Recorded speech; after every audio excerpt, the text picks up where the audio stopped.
So when I was 15 years old, I moved to Atlanta to my grandmother's house. And from there, I started going to baseball card shows to buy more cards for my collection. And eventually, I turned this passion into a big business and I started setting up at all these shows, started making tons of money myself. In this video, I'm not only gonna show you how I made my first million, but I'm gonna show you how to do the same and make your first million as well. Rather than telling you how I made my first million, come with me today and I'm gonna show you how I did it at sports collectible shows. All right, so let me show you my first business looked like. Come on, we're about to go back and see where it all started.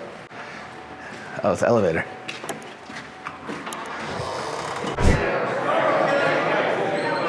Here, come on. How much do you remember? A good bit. Anything from when I was doing it.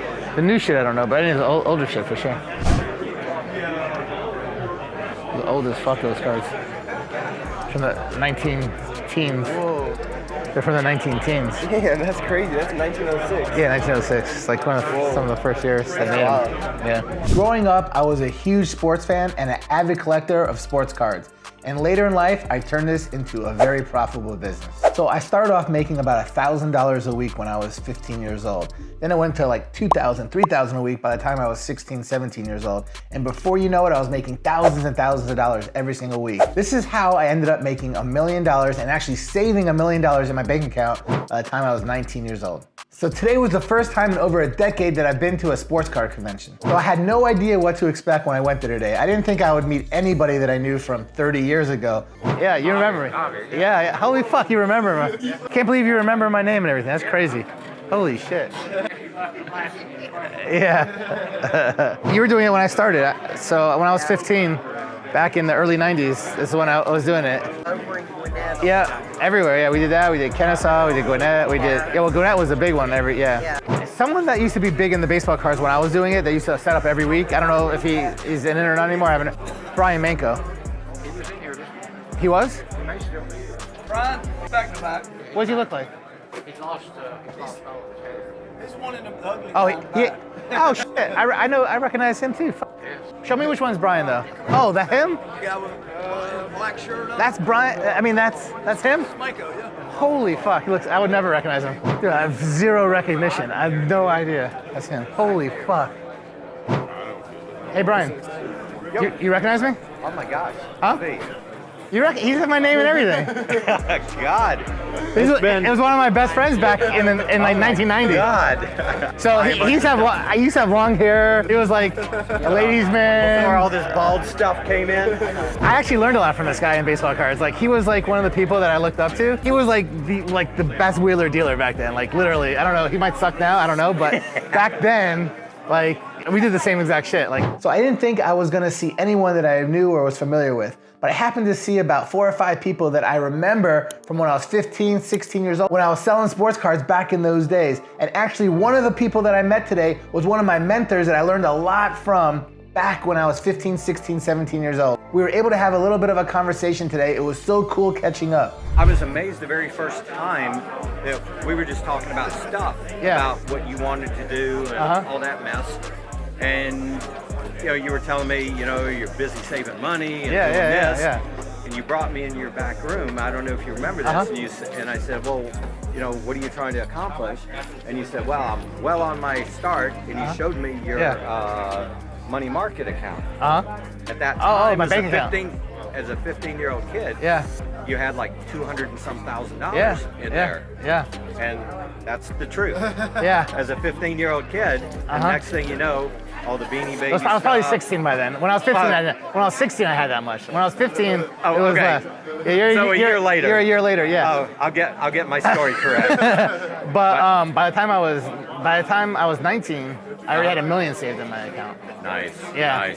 Because you made a killing on the Beanie Babies and all that stuff. Yeah, you remember that? And, oh hell yeah! I remember in your garage, downstairs in the basement. All those cases that you had. And, damn, I can't believe he remembered all that stuff from me from 30 years ago. He even remembered how much money he saw in my bank account when I was 16 years old. I didn't tell him to say that. He remembered that. Because I showed people, because no one believed me. I was like, here, look, you know, and I would show people. Yeah. Because I remember showing. That was like instant rapport for you, because like, I'm a real deal. Like I'm not like just like a kid to fuck around. Well, people will think I told him to say that, but. That's crazy. So after I scoped out the show and met a bunch of people that I actually knew from 30 years ago, it was time for me to get back into it, walk around the show, and make some deals. I'm just trying to work a deal. You know what? Yeah, I do that for you. I offered too much. You said it too easy. You should have at least said, you know what? No, let's do this. Like, make me feel good. Like he said it too easy. I think I'm getting screwed here, but that's all right. I told him 50 bucks. I just bought these cards for 50 bucks. Here, let's see what I got. I got a Trae Young PSA 9, and I got a second-year Doncic, and then I got LeBron James, Stephen Curry. I don't know who these other guys are, but 50 bucks. I did my first basketball card deal in over 20 years. This is the first time I ever bought cards in 20 years. Thank you. Yeah.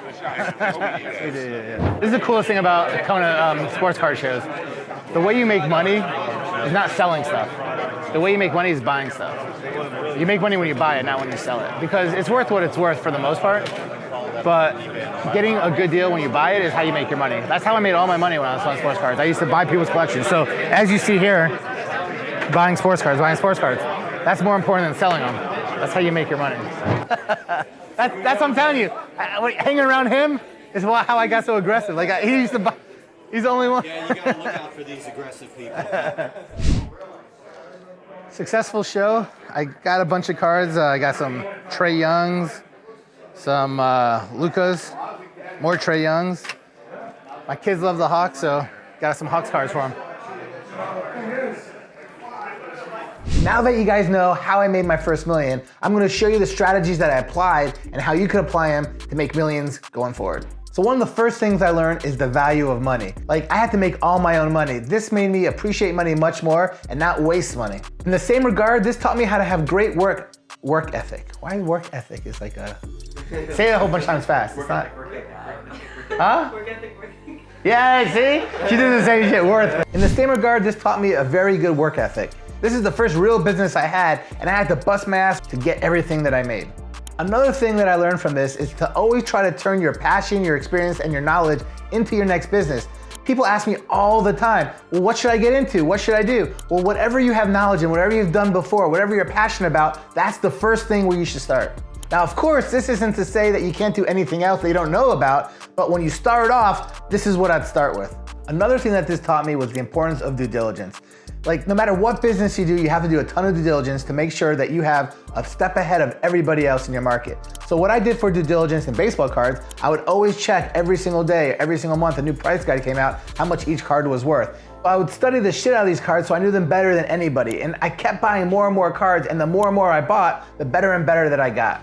So once you did all your due diligence and you know how to appraise anything that you want to buy or sell, this leads me to the next very important thing that makes you way more successful than all your competitors. You're able to make fast decisions and be able to buy stuff way before your competitors. So you don't really need to take a whole lot of time. And I've used this in real estate, I've used this when I'm buying and selling commodities or anything else.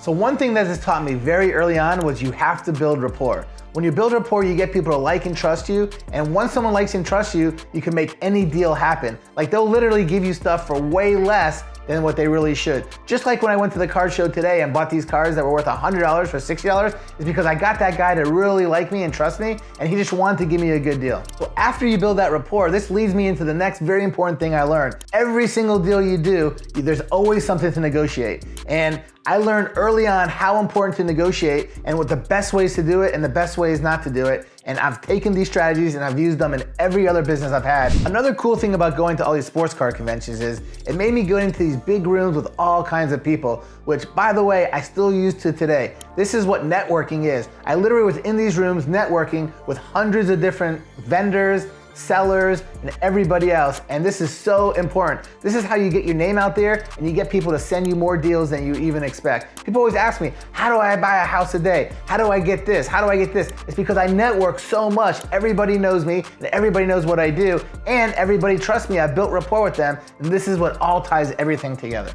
And to expand my network, I started doing a lot of stuff online. Yes, even in 1990, there was still online. I know a lot of people don't believe it, but I was able to buy sports cards for Atlanta, right? I was able to buy Braves and Hawks and Falcons, which went for a premium here in Atlanta. And then I would send all my Dodgers cards to Los Angeles. I would send all my Minnesota Vikings cards to Minnesota, and so on and so forth. And by doing that, they were able to get premiums for their local teams. I was able to get premiums for my local teams. And since then, I just do so much stuff online, whether it's social media or other networking ways online. This is so important to grow your net worth and to make so much more money and to be very successful in the future. You wouldn't think that sports cards you could learn so much from, but I'm so grateful for starting in the sports card business because I learned so much fundamental stuff that I still use today. Now you guys know how I made my first million. If you want to see how I made my first 100 million, check this video up here above.